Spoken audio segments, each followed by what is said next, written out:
श्रीपादः पातु मे पादौ ऊरू सिद्धासनस्थितः पायाद्दिगम्बरो गुह्यं नृहरिः पातु मे कटिम् नाभिं पातु जगत्स्रष्टा उदरं पातु दलोदरः कृपालुः पातु हृदयं षड्भुजः पातु मे भुजौ स्रक्कुण्डीशूलडमरुशङ्खचक्रधरः करान् पातु कण्ठं कम्बुकण्ठं सुमुखः पातु मे मुखम् जिह्वां मे वेदवाक् पातु नेत्रं मे पातु दिव्यकृत् नासिकां पातु गन्धात्मा पातु पुण्यश्रवाश्रुती ललाटं पातु हंसात्मा शिरः पातु जटाधरः कर्मेन्द्रियाणि पात्वीश पातु ज्ञानेन्द्रियाण्यजः सर्वान्तरोऽन्तःकरणं प्राणान् मे पातु योगिराट् उपरिष्टादधस्थाच्च पृष्ठतः पार्श्वतोऽग्रतः अन्तर्बहिश्च मां नित्यं नानारूपधरोऽवतु वर्जितं कवचेनान्यात् स्थानं मे दिव्यदर्शनम् राजतः शत्रुतो हिंसात् दुष्प्रयोगादितो मतः आधिव्याधिभयात्तिभ्यो दत्तात्रेयः सदावतु धनधान्यगृहक्षेत्र स्त्रीपुत्रपशुकिङ्करान् ज्ञातींश्च पातु मे नित्यमनसूयानन्दवर्धनः बालोऽस्मत्तपिशाचाभो जुनिट्सन्धिषु पातु मां भूतभौतिकमृत्युभ्यो हरिः पातु दिगम्बरः य एतद्दत्तकवचं सन्नह्याद्भक्तिभावितः सर्वानन्दविनुर्मुक्तो ग्रहपीडाविवर्जितः भूतप्रेतपिशाचाद्यै देवैरप्यपराजितः भुक्त्वात्र दिव्यान् भोगान् सः देवान्ते तत्पदं व्रजेत्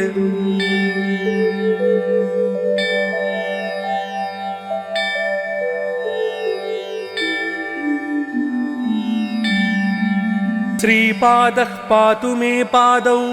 ऊरू सिद्धासनस्थितः पायाद्दिगम्बरो गुह्यं नृहरिः पातु मे कटिम् नाभिं पातु जगत्स्रष्टा उदरं पातु दलोदरः कृपालुः पातु हृदयं षड्भुजः पातु मे भुजौ स्रक्कुण्डीशूलडमरुशङ्खचक्रधरः करान् पातु कण्ठं कम्बुकण्ठं सुमुखः पातु मे मुखम्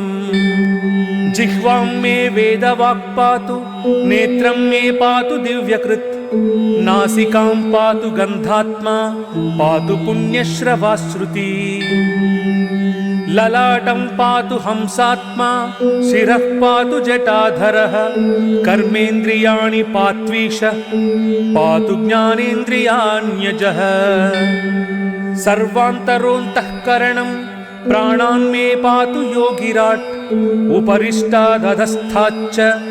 पृष्ठतः पार्श्वतोऽग्रतः अन्तर्बहिश्च मां नित्यं नानारूपधरोऽवतु वर्जितं कवचेनान्यात् स्थानं मे दिव्यदर्शनम् राजतः शत्रुतो हिंसात् दुष्प्रयोगादितो मतः आधिव्याधिभयात्तिभ्यो दत्तात्रेयः सदावतु धनधान्यगृहक्षेत्र स्त्रीपुत्रपशुकिङ्करान् ज्ञातींश्च पातु मे नित्यमनसूयानन्दवर्धनः बालोऽस्मत्तपिशाचाभो जुनिट्सन्धिषु पातु मां भूतभौतिकमृत्युभ्यो हरिः पातु दिगम्बरः य एतद्दत्तकवचं सन्नह्याद्भक्तिभावितः सर्वानन्दविनुर्मुक्तो ग्रहपीडाविवर्जितः भूतप्रेतपिशाचाद्यै देवैरप्यपराजितः भुक्त्वात्र दिव्यान् भोगान् सः देवान्ते तत्पदं व्रजेत्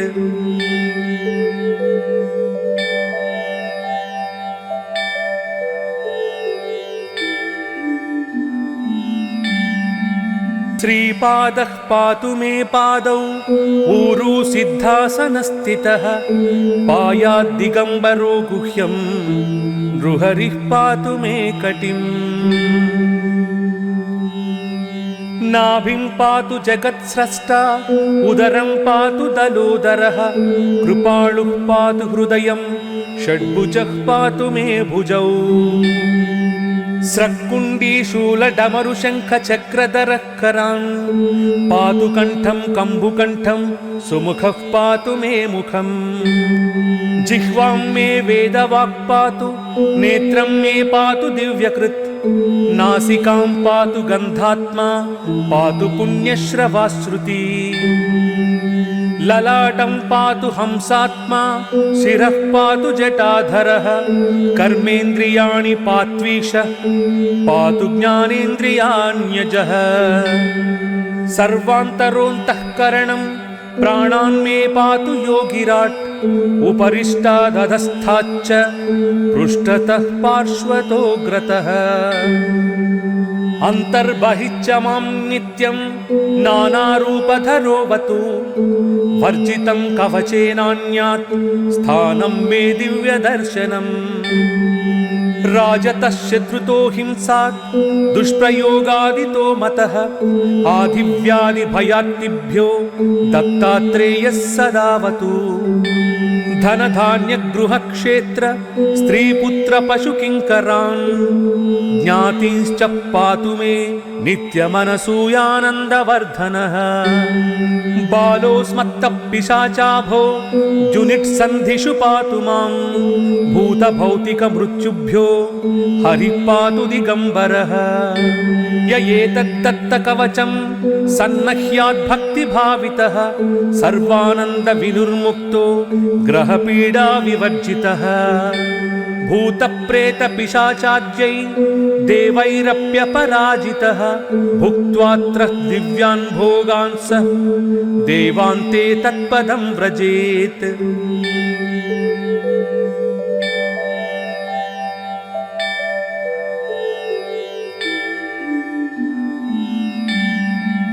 श्रीपादः पातु मे पादौ ऊरू सिद्धासनस्थितः पायाद्दिगम्बरो गुह्यं नृहरिः पातु मे कटिम् नाभिं पातु जगत्स्रष्टा उदरं पातु दलोदरः कृपालुः पातु हृदयं षड्भुजः पातु मे भुजौ स्रक्कुण्डीशूलडमरुशङ्खचक्रधरः करान् पातु कण्ठं कम्बुकण्ठं सुमुखः पातु मे मुखम् जिह्वां मे वेदवाक् पातु नेत्रं मे पातु दिव्यकृत् नासिकां पातु गन्धात्मा पातु पुण्यश्रवाश्रुति ललाटं पातु हंसात्मा शिरः पातु जटाधरः कर्मेन्द्रियाणि पात्वीश पातु ज्ञानेन्द्रियाण्यजः सर्वान्तरोऽन्तःकरणं प्राणान् मे पातु योगिराट् उपरिष्टादधस्थाच्च पृष्ठतः पार्श्वतोऽग्रतः अन्तर्बहिश्च मां नित्यं नानारूपधरोऽवतु वर्जितं कवचेनान्यात् स्थानं मे दिव्यदर्शनम् राजतः शत्रुतो हिंसात् दुष्प्रयोगादितो मतः आधिव्याधिभयात्तिभ्यो दत्तात्रेयः सदावतु धनधान्यगृहक्षेत्र स्त्रीपुत्रपशुकिङ्करान् ज्ञातींश्च पातु मे नित्यमनसूयानन्दवर्धनः बालोऽस्मत्तः पिशाचाभो जुनिट्सन्धिषु पातु मां भूतभौतिकमृत्युभ्यो हरिः पातु दिगम्बरः य एतद्दत्तकवचं सन्नह्याद्भक्तिभावितः सर्वानन्दविनुर्मुक्तो ग्रहपीडा विवर्जितः भूतप्रेतपिशाचाद्यै देवैरप्यपराजितः भुक्त्वात्र दिव्यान् भोगान् स देवान्ते तत्पदं व्रजेत्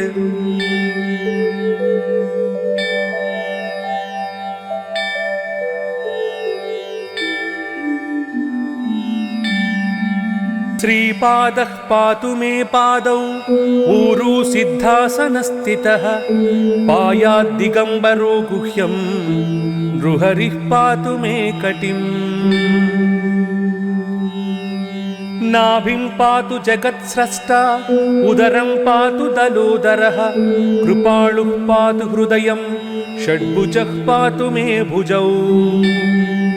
स्रक्कुण्डीशूलडमरुशङ्खचक्रधरः करान् पातु कण्ठं कम्बुकण्ठं सुमुखः पातु मे मुखम् जिह्वां मे वेदवाक् पातु नेत्रं मे पातु दिव्यकृत् नासिकां पातु गन्धात्मा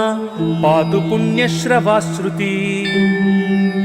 ललाटं पातु हंसात्मा शिरः पातु जटाधरः कर्मेन्द्रियाणि पात्वीश पातु ज्ञानेन्द्रियाण्यजः सर्वान्तरोऽन्तःकरणं प्राणान् मे पातु योगिराट् उपरिष्टादधस्थाच्च पृष्ठतः पार्श्वतोऽग्रतः अन्तर्बहिश्च मां नित्यं नानारूपधरोऽवतु वर्जितं कवचेनान्यात् स्थानं मे दिव्यदर्शनम् राजतः शत्रुतो हिंसात् दुष्प्रयोगादितो मतः आधिव्याधिभयात्तिभ्यो दत्तात्रेयः सदावतु धनधान्यगृहक्षेत्र स्त्रीपुत्रपशुकिङ्करान् ज्ञातींश्च पातु मे नित्यमनसूयानन्दवर्धनः बालोऽस्मत्तः पिशाचाभो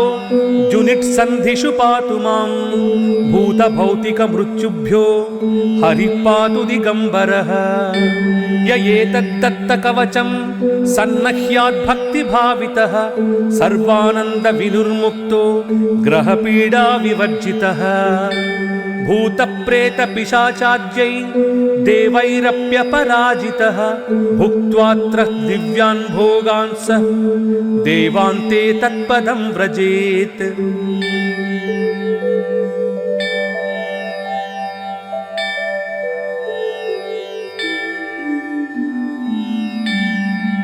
श्रीपादः पातु मे पादौ ऊरू सिद्धासनस्थितः पायाद्दिगम्बरो गुह्यं नृहरिः पातु मे कटिम् नाभिं पातु जगत्स्रष्टा उदरं पातु दलोदरः कृपालुः पातु हृदयं षड्भुजः पातु मे भुजौ स्रक्कुण्डीशूलडमरुशङ्खचक्रधरः करान् पातु कण्ठं कम्बुकण्ठं सुमुखः पातु मे मुखम् जिह्वां मे वेदवाक् पातु नेत्रं मे पातु दिव्यकृत् नासिकां पातु गन्धात्मा पातु पुण्यश्रवाश्रुति ललाटं पातु हंसात्मा शिरः पातु जटाधरः कर्मेन्द्रियाणि पात्वीश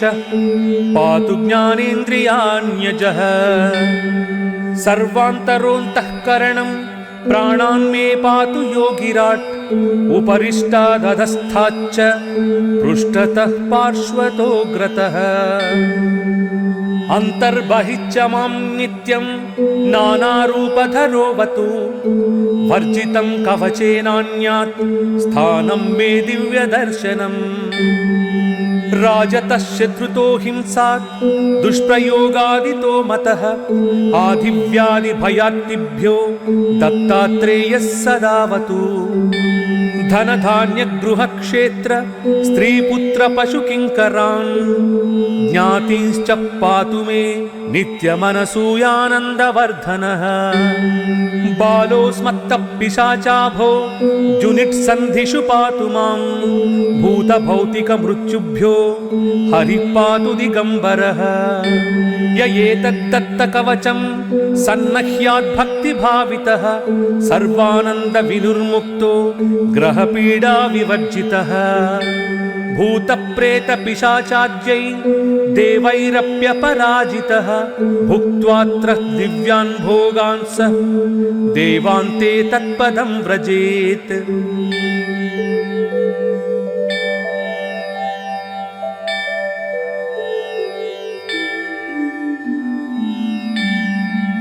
श्रीपादः पातु मे पादौ ऊरू सिद्धासनस्थितः पायाद्दिगम्बरो गुह्यं नृहरिः पातु मे कटिम् नाभिं पातु जगत्स्रष्टा उदरं पातु दलोदरः कृपालुः पातु हृदयं षड्भुजः पातु मे भुजौ स्रक्कुण्डीशूलडमरुशङ्खचक्रधरः करान् पातु कण्ठं कम्बुकण्ठं सुमुखः पातु मे मुखम् जिह्वां मे वेदवाक् पातु नेत्रं मे पातु दिव्यकृत् नासिकां पातु गन्धात्मा पातु पुण्यश्रवाश्रुति ललाटं पातु हंसात्मा शिरः पातु जटाधरः कर्मेन्द्रियाणि पात्वीश पातु ज्ञानेन्द्रियाण्यजः सर्वान्तरोऽन्तःकरणं प्राणान् मे पातु योगिराट् उपरिष्टादधस्थाच्च पृष्ठतः पार्श्वतोऽग्रतः अन्तर्बहिश्च मां नित्यं नानारूपधरोऽवतु वर्जितं कवचेनान्यात् स्थानं मे दिव्यदर्शनम् राजतः शत्रुतो हिंसात् दुष्प्रयोगादितो मतः आधिव्याधिभयात्तिभ्यो दत्तात्रेयः सदावतु धनधान्यगृहक्षेत्र स्त्रीपुत्रपशुकिङ्करान् ज्ञातींश्च पातु मे नित्यमनसूयानन्दवर्धनः बालोऽस्मत्तः पिशाचाभो जुनिट्सन्धिषु पातु मां भूतभौतिकमृत्युभ्यो हरिः पातु दिगम्बरः य एतद्दत्तकवचं सन्नह्याद्भक्तिभावितः सर्वानन्दविनुर्मुक्तो ग्रहपीडाविवर्जितः भूतप्रेतपिशाचाद्यै देवैरप्यपराजितः भुक्त्वात्र दिव्यान् भोगान् स देवान्ते तत्पदं व्रजेत्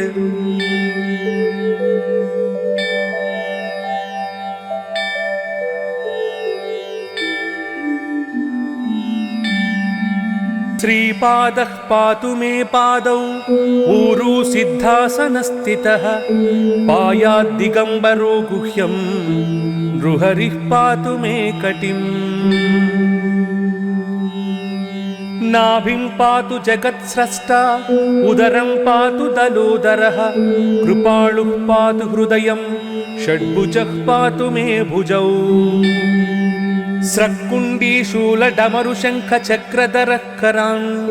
पातु कण्ठं कम्बुकण्ठं सुमुखः पातु मे मुखम्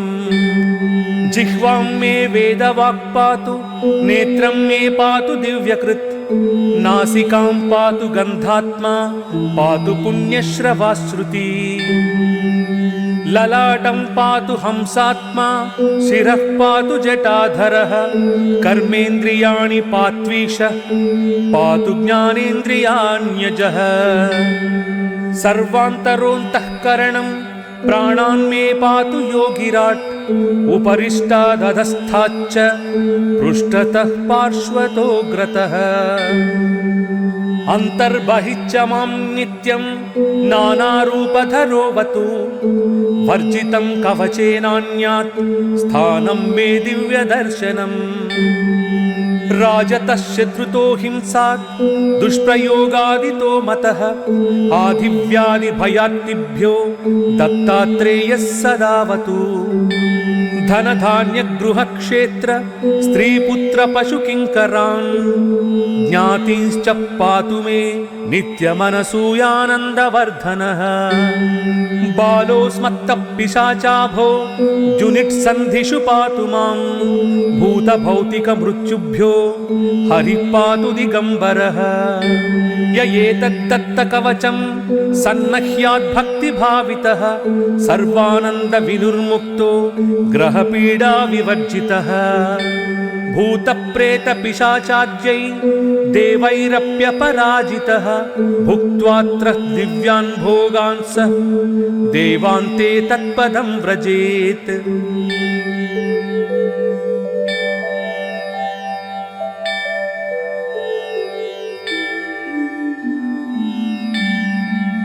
श्रीपादः पातु मे पादौ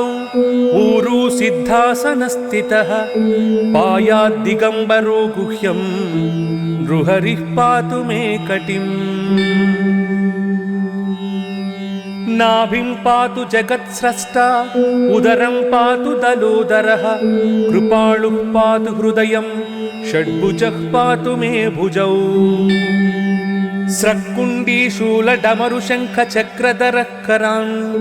पातु कण्ठं कम्बुकण्ठं सुमुखः पातु मे मुखम् जिह्वां मे वेदवाक् पातु नेत्रं मे पातु दिव्यकृत् नासिकां पातु गन्धात्मा पातु पुण्यश्रवाश्रुती ललाटं पातु हंसात्मा शिरः पातु जटाधरः कर्मेन्द्रियाणि पात्वीश पातु ज्ञानेन्द्रियाण्यजः सर्वान्तरोऽन्तःकरणं प्राणान् मे पातु योगिराट् उपरिष्टादधस्थाच्च पृष्ठतः पार्श्वतोऽग्रतः अन्तर्बहिश्च मां नित्यं नानारूपधरोऽवतु वर्जितं कवचेनान्यात् स्थानं मे दिव्यदर्शनम् राजतः शत्रुतो हिंसात् दुष्प्रयोगादितो मतः आधिव्याधिभयात्तिभ्यो दत्तात्रेयः सदावतु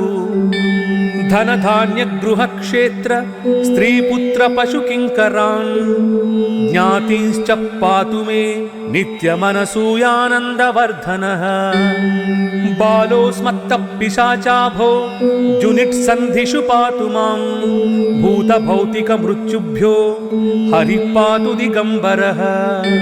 य एतद्दत्तकवचं सन्नह्याद्भक्तिभावितः सर्वानन्दविनुर्मुक्तो ग्रहपीडाविवर्जितः भूतप्रेतपिशाचाद्यै देवैरप्यपराजितः भुक्त्वात्र दिव्यान् भोगान् स देवान्ते तत्पदं व्रजेत्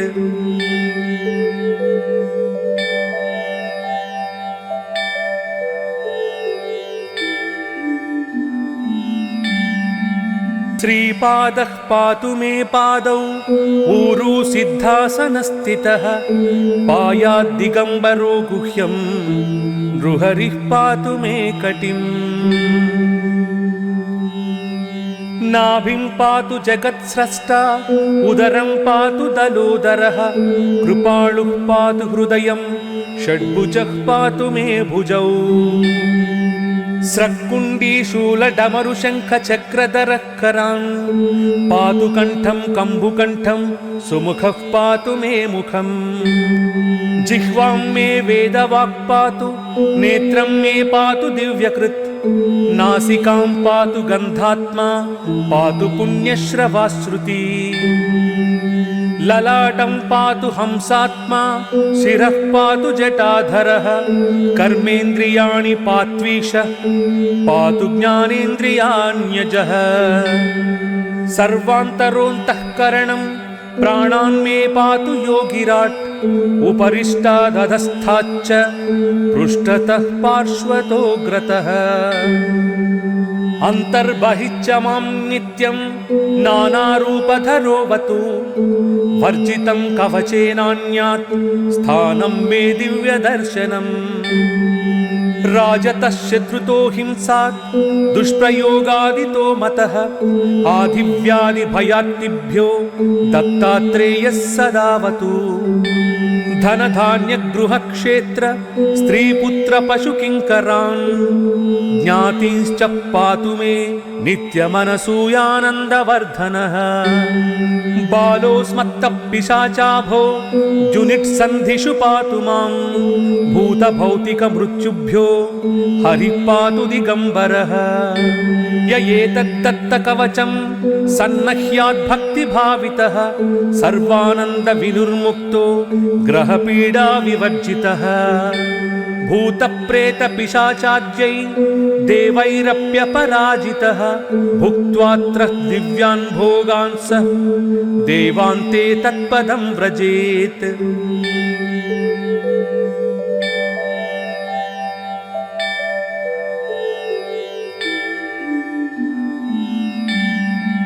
श्रीपादः पातु मे पादौ ऊरू सिद्धासनस्थितः पायाद्दिगम्बरो गुह्यं नृहरिः पातु मे कटिम्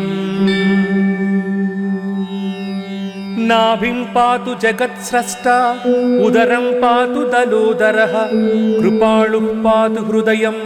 षड्भुजः पातु मे भुजौ स्रक्कुण्डीशूलडमरुशङ्खचक्रधरः करान् पातु कण्ठं कम्बुकण्ठं सुमुखः पातु मे मुखम् जिह्वां मे वेदवाक् पातु नेत्रं मे पातु दिव्यकृत् नासिकां पातु गन्धात्मा पातु पुण्यश्रवाश्रुती ललाटं पातु हंसात्मा शिरः पातु जटाधरः कर्मेन्द्रियाणि पात्वीश पातु ज्ञानेन्द्रियाण्यजः सर्वान्तरोऽन्तःकरणं प्राणान् मे पातु योगिराट् उपरिष्टादधस्थाच्च पृष्ठतः पार्श्वतोऽग्रतः अन्तर्बहिश्च मां नित्यं नानारूपधरोऽवतु वर्जितं कवचेनान्यात् स्थानं मे दिव्यदर्शनम् राजतः शत्रुतो हिंसात् दुष्प्रयोगादितो मतः आधिव्याधिभयात्तिभ्यो दत्तात्रेयः सदावतु धनधान्यगृहक्षेत्र स्त्रीपुत्रपशुकिङ्करान् ज्ञातींश्च पातु मे नित्यमनसूयानन्दवर्धनः बालोऽस्मत्तः पिशाचाभो जुनिट्सन्धिषु पातु मां भूतभौतिकमृत्युभ्यो हरिः पातु दिगम्बरः य एतद्दत्तकवचं सन्नह्याद्भक्तिभावितः सर्वानन्दविनुर्मुक्तो ग्रहपीडाविवर्जितः भूतप्रेतपिशाचाद्यै देवैरप्यपराजितः भुक्त्वात्र दिव्यान् भोगान् स देवान्ते तत्पदं व्रजेत्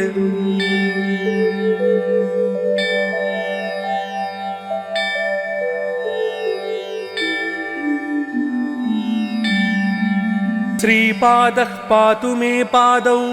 ऊरू सिद्धासनस्थितः पायाद्दिगम्बरो गुह्यं